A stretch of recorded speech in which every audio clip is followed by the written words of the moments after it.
បាទជំរាបសួរពុកម៉ែបងប្អូនថ្ងៃនេះខ្ញុំមានត្រាក់ទ័រមួយគ្រឿងទៀតហើយសម្រាប់ចែកជូនបងប្អូនទស្សនានិងបើសិនបើបងប្អូនមានតម្រូវការចង់បានត្រាក់ទ័រmodel M60 យកទៅប្រើប្រាស់ទៅលើស្រែចម្ការបងប្អូនអាចនឹងមើលគ្រឿងបានត្រាក់ទ័រនេះផែនត្រាក់ទ័រស្អាតបងប្អូននេះត្រាក់ទ័រនេះគឺឆ្នាំផលិតគឺ2024ឆ្នាំផលិត2024ត្រាក់ទ័រនេះពេញសេរីបងប្អូនត្រាក់ទ័រនេះប្រភេទត្រាក់ទ័រកង់កាប់មុខក្រោយបងប្អូននេះតែស្អាតបងប្អូនចាស់គាត់ប្រើកង់កាប់មុខក្រោយត្រាក់ទ័រនេះកង់ស៊ីនមកវាគាត់វាយដូចមួយគេបងប្អូនគាត់ចង់បានកង់កាប់ភាសាគាត់ដឹកស្រូវដឹកអីចឹងវារត់ទៅវាទួងឬអញ្ចឹងគាត់ប្រើកង់កាប់នេះត្រាក់ទ័រនេះផែនត្រាក់ទ័រស្អាតបងប្អូនបើបងប្អូនមានចំណាប់អារម្មណ៍អាចមកមើលមួយគ្រឿងនេះបានត្រាក់ទ័រនេះ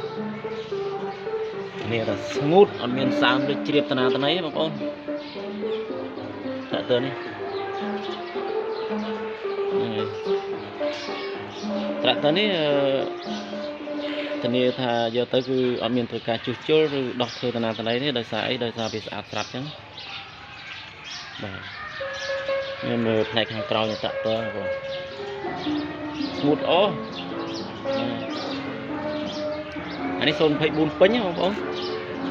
វាអាចអង្គលគឺប្រភេទផា7បងប្អូនប្រភេទផា7ត្រាក់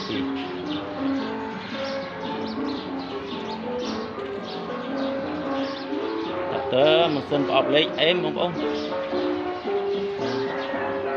អូនយកទៅដឹងប្រើហ្មងត្រាក់ទ័រនេះហ្នឹងបើសិនណាបងប្អូនមានចំណាប់អារម្មណ៍អាចមកមើលមួយគ្រឿងនេះបានត្រាក់ទ័រនេះធានាថាស្អាតនឹងដៃជើងអីនៅស្រស់នៅភ្លឺទឹកថ្នាំនៅស្អាតបងប្អូនអត់មានតន់ច្រេះពុកអីតាណាតាណីសំបីតែបន្តិចហ្នឹងបើសិនណាបងប្អូនមានចំណាប់អារម្មណ៍អាចមកមើលមួយគ្រឿងនេះបានមានតម្លៃនិយាយគ្នាចរចាគ្នាតាមហ្នឹងទៅបើសិនបងប្អូនមកត្រូវមើលរបស់ត្រូវតថ្លៃតាមហ្នឹងទៅបងប្អូនហ្នឹងហើយបើសិនណាបងប្អូនអាចមានតម្រូវការចង់បានត្រាក់ទ័រ M60 យកទៅប្រើប្រាស់អាចមកមើលមួយគ្រឿងនេះបានហ្នឹងហើយតាមរយៈលេខទូរស័ព្ទក៏បានតាមរយៈឆាតតាមរយៈ Telegram ខ្ញុំបាននឹងដាក់នៅខាងលើហ្នឹងបងប្អូនអាចទំនាក់ទំនងមកបានខ្ញុំបាទមានតែប៉ុណ្្នឹងសូមអរគុណសូមជម្រាបលា